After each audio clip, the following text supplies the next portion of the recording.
दर्शक तपाईलाई फेरि पनि अर्को नयाँ भिडियोबाट स्वागत गर्न चाहन्छु। अहिले म यो गैंडाकोट स्थित रहेको यो बुटवल नारायणगढ सडक खण्ड मध्येको यो थुम्सी क्षेत्र नजिक रहेको छु र अहिले यो चाडबाड पछाडि धमाधम चाहिँ अहिले निर्माण कार्य सुरु भइरहेको अवस्था छ। भने यो क्षेत्रमा अहिले यो पिच बेसको लागि अब अहिले ग्रेडिङ गर्ने काम भइरहेको छ, रोलर गर्ने काम पनि भइरहेको छ। तपाईलाई यो भिडियो सामग्री तपाईलाई दिइरहेको छु, मेरो भिडियो अन्तिमसम्म हेरिदिनु होला।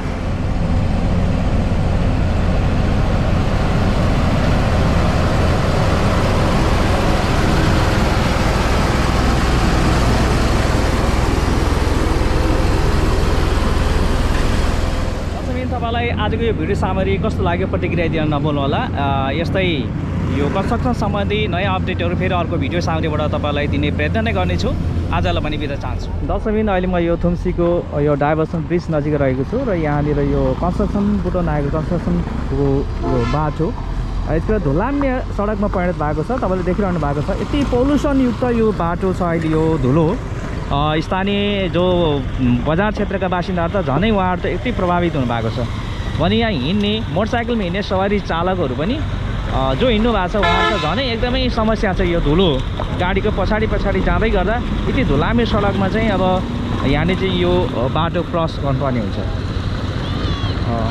यसरी यो डाइभर्सन पनि अब यहाँदेखि यो बुटवल नारायणगढ सडक खण्डको अपडेट दर्शकबिन अहिले यो थुम्सीको यो डाइभर्सन ब्रिजमा छु। अहिले पछिल्लो समय यो चाडबाडभन्दा अगाडि यो बाटोको एग्रिमेन्ट थप भए पश्चात पनि काम केही बढिरहेको जस्तो हामीले फिल गरेका थियौँ। तर अहिले यो जति तीव्र गतिमा हुनुपर्ने थियो त्यति भएको हामीले देख्दैनौँ। अब यो थुम्सीको यो डाइभर्सन ब्रिज तयार भएको पनि धेरै समय भइसक्यो। तर यहाँले एकतर्फी रूपबाट गाडी गइरहेको छ भने यहाँनिर यो तयारी अवस्थामा रहिरहँदा पनि यहाँनिर गाडी पास गर्ने आधारहरू यहाँलाई ब्लकिङ गरिएको अवस्था छ। यसो हुनाले यो बाटो जति छिटो तीव्र गतिमा निर्माण हुनुपर्ने थियो त्यति भइरहेको जस्तो लाग्दैन। सडकमा हिँड्ने सडक यात्रीहरू त्यो धुलाम्य रूपबाट जति लामो समय पङ्क्चुअली टाइममा पुग्नुपर्ने त्यो अवस्था पनि छैन। त्यस हुनाले अब यो ठाउँ ठाउँमा कन्स्ट्रक्सन त भइरहेको छ, जति हुनुपर्ने त्यो भइरहेको हामी देख्न सक्दैनौँ।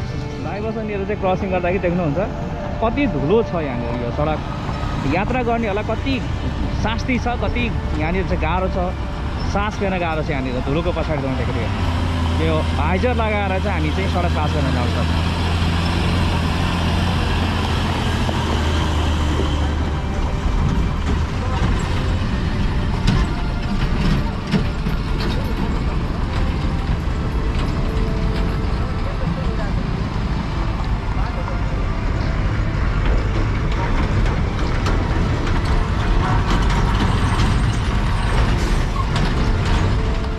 तपाईँलाई अर्को नयाँ भिडियोबाट स्वागत छ। अहिले म यो बुटवल नारायणगढ सडक खण्डको अर्को नयाँ अपडेटबाट तपाईँलाई स्वागत गर्न चाहन्छु। अहिले फेरि म यो थुम्सी गैंडाकोट क्षेत्रको वरपर रहेको छु अर्को भिडियोमा पनि।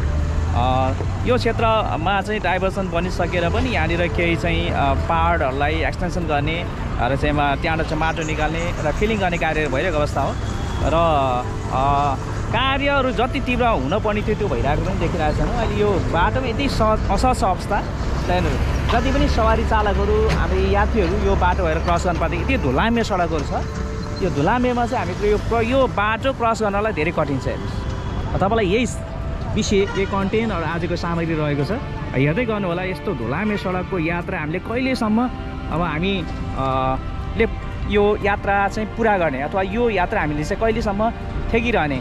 यति जति सक्दो यो क्षेत्रमा चाहिँ यो बाटो निर्माण कार्य छिटो भइदिएदेखि यहाँका स्थानीय जनता, यहाँका चाहिँ सवारी साधनमा यात्रा गर्ने यात्रीहरूलाई सुगम हुन्थ्यो भन्ने कुरा हो।